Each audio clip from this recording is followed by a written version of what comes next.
আসসালামু আলাইকুম। আমি লিবিয়া থেকে বলছি। তো বরাবরই হাজির হইলাম আপনাদের মাঝে লিবিয়ার বিষয় নিয়ে কিছু আলোচনা করব। এখন বর্তমানে লিবিয়ার কি অবস্থা, বা বর্তমানে কীরকম গেম হচ্ছে, বা কীরকম ধরা খাইতেছে, বা কীরকম ভোট ডুবে যাইতেছে, সে বিষয় নিয়ে আলোচনা করব। তো আগেও বলছি, তো এখনই বলি।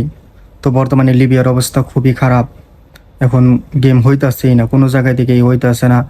মনে করেন 10টা ছাড়লে তার 8টা থেকে 9টায় ধরা খাইতেছে, একটা হয়তো চলে যাইতেছে ভুলবশত। তো এখন বর্তমানে পরিস্থিতি খারাপ, আর সব জায়গায় রেড পড়তেছে, সব জায়গায় রেড দেওয়ার লোক ধরতেছে। তো এখন লিবিয়াতে লোকও ঢুকতে পারতেছে না বাংলাদেশ থেকে, আর এই দিক থেকেও ওইদিকে যাইতে পারতেছে না। পরিস্থিতি এখন একটু ভয়াবহ। তো এটা শান্ত হইব ইনশাল্লাহ। সবসময় এক পরিস্থিতি থাকে না, ভালোও হয় খারাপও হয়। তবে শান্ত হইতে দেরি হইব। আবার শীতকাল আশা করব মোটামুটি এই বছর গেম একটু কমই হইব, এখন থেকে শীতকাল পর্যন্ত আর কি এবছর। তো পরের বছর আবার হয়তো ভালো হইব। আর ত্রিপুলির ওয়েবসাইট থেকে সবসময় গেম হয় যদি পরিস্থিতি ভালো থাকে। বেনগাজির গেমগুলো বন্ধ হয়ে গেছে, তবরুক বেনগাজি সব জায়গায় থেকে এখন বন্ধ, লাইন একদম উল্টা পাল্টা হয়ে গেছে। তো আপনারা যারাই আসবেন ভেবে চিন্তে আসবেন, যারা গেম দেওয়ার উদ্দেশ্যে আসবেন চিন্তা ভাবনা করে আসবেন। যান মাল আপনাদের রিস্ক, তো সব কিছুই রিস্ক নিতে গেলে চিন্তা ভাবনা করে রিস্ক নেবেন। সময় লাগুক, ধৈর্য ধরেন, আবার ভালো সময় আসলে আবার চলে যাওয়ার চিন্তা ভাবনা করবেন। এখন জানেরও রিস্ক, টাকারও রিস্ক, দুইটার রিস্ক নিতে গেলে হয়তো কোনো ভুলবশত দুর্ঘটনার কবলে পড়ে ক্ষতিগ্রস্ত হন, সেটা চাই না। তো এখন যারাই গেম দিবেন বেনগাজি ত্রিপুলি তুবরুক থেকে যারাই গেম দিবেন একটু চিন্তা ভাবনা করে গেম দিবেন, কারণ এখন পরিস্থিতি ভালো না। তো রেড পড়তেছে, অনেক বাসায় রেড পড়তেছে, বেঙ্গাজি তুবরুক ত্রিপুলি জোয়ারা, মানে সব জায়গায় রেড পড়তেছে। তো আপনাদের কিছু ভিডিও দেখাবো কিভাবে মানুষ ধরে, কিভাবে রেড দিয়ে মানুষ ধরে, সে বিষয়গুলো নিয়ে আলোচনা করব। তো চলুন। তো এইরকমভাবেই লোকগুলা ধরে বেনগাজি ত্রিপুলি তুবরুক যে কোনো জায়গায়। এটাও একটা বাসায় রেড দিতেছে। যে বাসায় রেড দেওয়া হোক না কেন, সে আশেপাশে অনেক পুলিশ এসে ঘেরাও দেয়। ঘেরাও দেওয়ার কারণ যাতে কোনো লোক ওই বাসা থেকে বের হয়ে পালাতে না পারে। সব ঘেরাও দিয়ে ছাদে উঠে, ছাদ আশেপাশে সব জায়গায় পুলিশ ঘেরাও দিয়ে তাদেরকে ধরে। তো এটা বেনগাজি শহরে, এ জায়গায় সুদানি মাসরি বাঙালিও ছিল, সবই ধরছে। তো আপনাদের হয়তো পরিচিত কেউ থাকতে পারে, তো দেখে নেবেন। এটা বেনগাজি শহরে। তবরুক তো সব বাসায় রেড দিছে, এমন কোনো বাসা নেই যে রেড না পড়ে নাই। সব বাসায় রেড পড়ছে। এমনও লোক আছে একবার রেড খাইছে, দালাল আবার সারিয়ে নিয়ে আসছে, পরবর্তীতে আবার রেড খাইছে, এরকমও আছে। তো যারা এখন গেম দিবেন চিন্তা ভাবনা করে দিবেন, কারণ এখন লিবিয়াতে যারা আসতে চাইতেছেন নতুন, তারা একটু বুঝে শুনে আসবেন। এইরকম পরিস্থিতিতে পড়তেই হবে এখন বর্তমানে আসলে। তো তাই আপনারা ধৈর্য ধরেন, সময় আবার ভালো আসুক। কারণ রেড দিলে সব এলাকা যখন রেড দেওয়া শেষ হবে তারা তখন স্থগিত হবে। এখন সব এলাকায় রেড পড়তেছে, এক এক এলাকায় দুইবার করে রেড দিব না, আপনার একবার করেই রেড দেওয়া হবে। তো যখন রেড দেওয়া শেষ হবে তখন শান্ত হবে। এখন সব জায়গায় রেড দিতেছে, এই কারণে লোক, অভিবাসী গেমের লোক সব ধরতেছে, এটা উপরে থেকে চাপ আসছে। তাই সব এলাকা থেকে লোক ধরতেছে। আপনার বেনগাজি, ভেদা, তবরুক, আজদাবিয়া, সিরত, মিশ্রতা, ত্রিপুলি, জোয়ারা, সাবরাতা, জাওয়াইয়া, তাজুরা, সব এলাকা থেকে লোক ধরতেছে। তো এখন যারাই আসবেন গেমের উদ্দেশ্য, কিছুদিন ধৈর্য ধরেন, পরে পরিস্থিতি ঠিক হলে তারপরে আসেন। এটা আপনার বেনগাজি শহরে এরকম লোক ধরে সব জেলে পড়তেছে, এবং সে জায়গা থেকে যার যার দেশে প্রেরণ করা হবে। এখন মোটামুটি অবস্থা খারাপ। আর এগুলো স্পেশাল ফোর্স এই ধরার জন্য, অভিবাসী ধরার জন্য যারা বাসায় রেড দেয়, সবাই এরকমভাবে মনে করেন অভিযানে নামে। যে বাসায় সন্ধান পাক বা যে এলাকায় অভিবাসী থাকার কথা সেই এলাকায় থেকে লোক ধরে।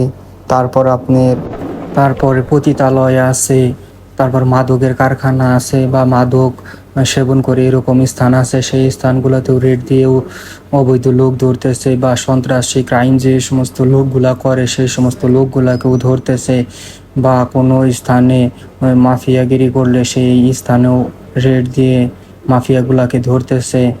মানে পরিস্থিতি এখন উল্টা পাল্টা হয়ে গেছে। কিছুদিন আগে, 1 মাস আগেও পরিস্থিতি অনেক ভালো ছিল, অনেক গেম হয়েছে বেনগাজি, তবরুক, ত্রিপলি থেকে। আর এখন সব জায়গায় গেম তো বন্ধই। আর অভিবাসীগুলাও ধরতেছে, দালালরাও দৌড়াদৌড়ি করতেছে, তারাও স্থিরভাবে কোথাও থাকতে পারতেছে না, এক জায়গা থেকে আরেক জায়গায় স্থানান্তর হইতেছে। তাদের এখন পেরেশানি বেড়ে গেছে। যারাই দেশে থেকে লোক আসবেন হয়তো এনে আপনাদের গেম ঘরে রেখে দিবে, কিন্তু আপনাদের হয়রানি হতে হবে, চিন্তা থাকতে হবে। আবার দেখা যাইতেছে রেটও খাইতে পারেন, আবার রেট খাইলে হয়তো অর্থনৈতিকভাবে ক্ষতিগ্রস্ত হইতে পারেন। তো আসলে পরে হয়তো 5-6 মাস গেম ঘরেও থাকা লাগতে পারে। তো সেই ক্ষেত্রে দেখা যাইতেছে এখন না আসাই ভালো।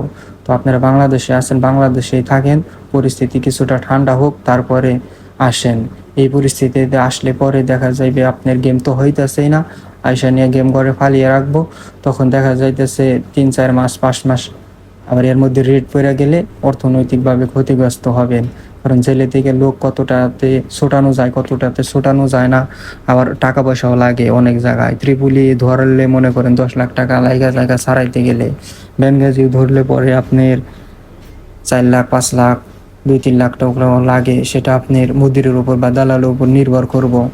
তো সেক্ষেত্রে আপনারা ভালো দালাল ধরে আসেন, কিছুটা ধৈর্য ধরেন। এখন পরিস্থিতি খুবই খারাপ, এইভাবেই লোকগুলা ধরতেছে।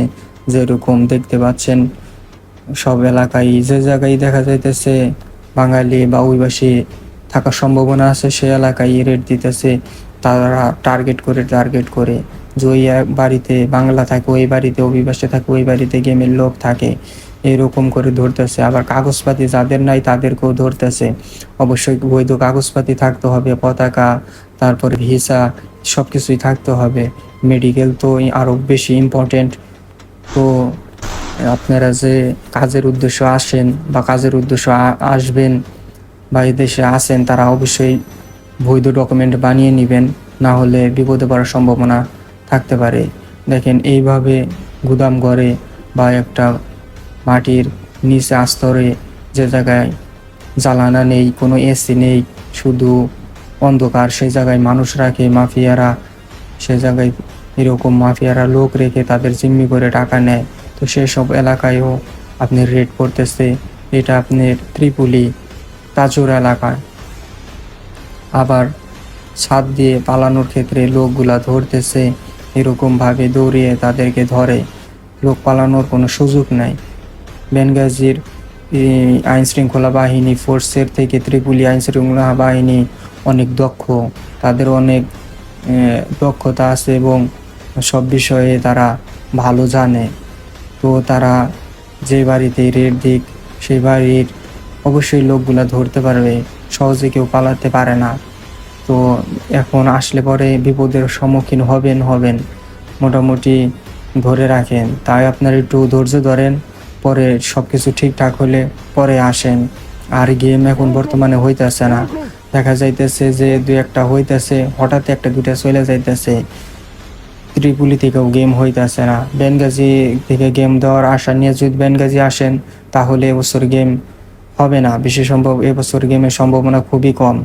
হয়তো 2-1টা ছাড়তে পারে, তারপরও ধরা খাওয়ার সম্ভাবনা বেশি। তাই আপনারা যদি আসেন, কিছুদিন ধৈর্য ধরেন, আবার সময় আসুক তখন আসেন। আর রমজান মাসে বা রমজান ঈদের পরে, ঈদের মধ্যে এরকম সময় গেম দেওয়া ভালো, বা এই সময় গেম দিয়ে যাওয়ার সম্ভাবনা বেশি থাকে। তাই আপনারা আসলে ধৈর্য সহকারে থাকবেন, কাজ করবেন, তারপর সময় সুযোগ বুঝে গেমে উঠে চলে যাবেন। গেম কন্ট্রাক্টে যদি আসেন, তাহলে গেম করে অনেক দিন বসে থাকতে হবে, দালালে তো আর আপনাদের ছাড়বে না। তো যারা আসেন বুঝে শুনে আসবেন। আর এখন এই দেশে আসলেও কাগজপাতি লাগে। আর বাংলাদেশ থেকে এই দেশে আসতে গেলে এখন এই দেশের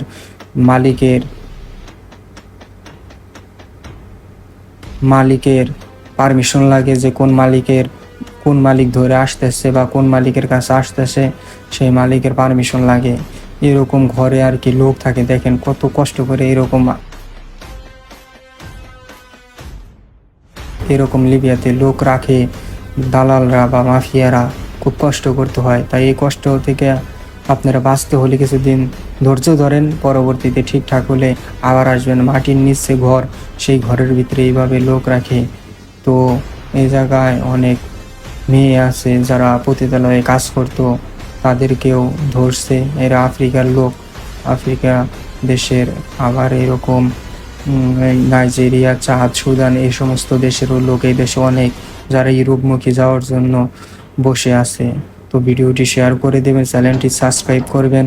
আসসালামু আলাইকুম।